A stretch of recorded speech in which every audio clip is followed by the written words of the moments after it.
The future president of the United States, Donald J. Trump, telling you why Hillary has no business being commander-in-chief of the U.S. Armed Forces. Tell you what let's do is take you back to Cleveland. It's getaway day for a lot of folks. Let's check in with Danny Tarkanian. He is running for Congressional District 3 House seat, the seat currently held by Joe Heck, and he joins us.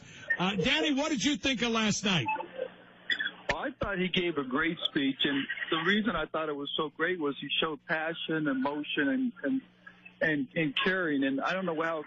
I mean, I had a hard time seeing him because I was up far away from the stage, but there was a TV in the box where I was at, and when you looked at his demeanor, well, you can tell it was meaningful and it meant a lot to him. And I thought it came across very well for him. And it was a little long. I think most people probably would have enjoyed it, but a little bit short. Nobody likes that length of a speech, really. But I thought it was very, very good for him. Well, at least the crowd didn't do what they did to Bill Clinton, about 15, 20 years ago when he said, and in closing, and the whole place went nuts because the speech was just droning on and on. I want to ask you, though, about the themes. What were the themes that stuck out for you that maybe resonated with you in particular? I mean, he said a lot. He hit every single topic out there, so it wasn't so much the themes, as I mentioned earlier. It was the way he said it, the caring in his eyes, the passion in the way he said it. I think he showed that he's the American public, that this really means a lot to him. They try to meaning the liberal media, tries to make it look like Trump is just, out there saying things and doesn't really mean what he says, and he's a wild card. I think if you looked at his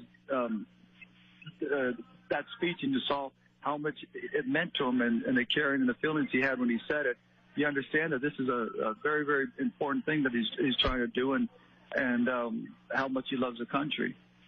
Again, Danny Tarkanian joining us from Cleveland, site of the GOP National Convention. I'm wondering, though, if you think that any minds were changed. Did you get a sense as you left the arena last night that Republicans were united, truly united, or is there still a division? I think they were united when they came there, except for just a few of them that were holding out. I think when Cruz failed to endorse him, I think united maybe some of the last stranglers because they felt that was the wrong thing to do. I don't think you had to win over the people that was in the arena last night as much as you had to win over the people watching on TV. And, yes, I think that that speech, if the people watched it, I think that would switch a lot of minds of the people that were undecided. And one of the things you may have missed because you were kind of in the vortex last night at the arena was Frank Luntz did one of his focus groups of independent voters, and there must have been, 15, 16 voters.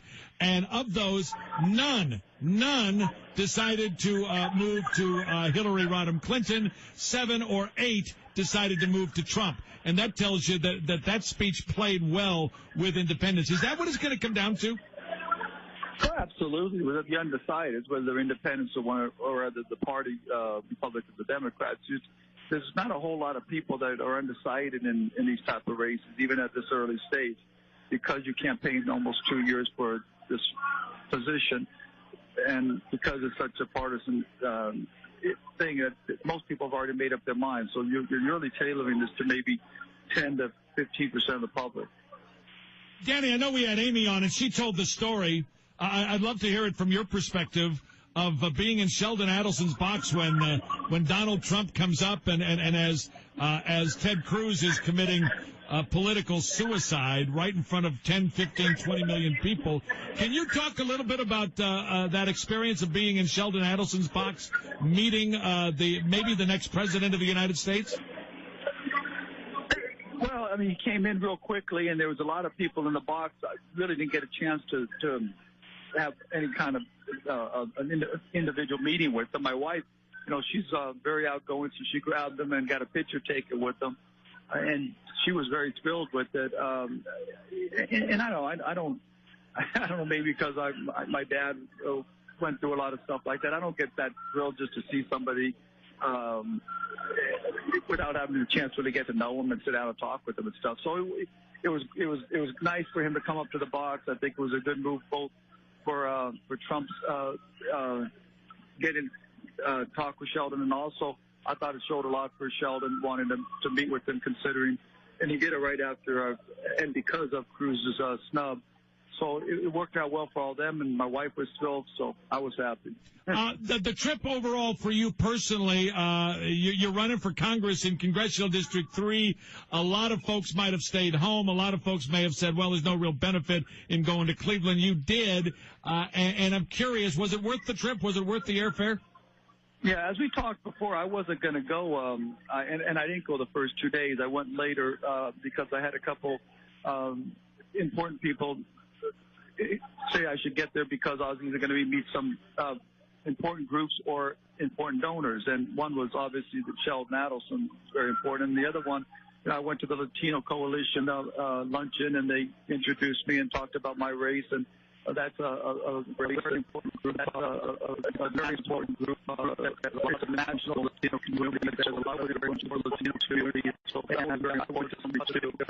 And then I was able to meet with potential supporters. So it was very good. I got a lot out of it. It was definitely worthwhile.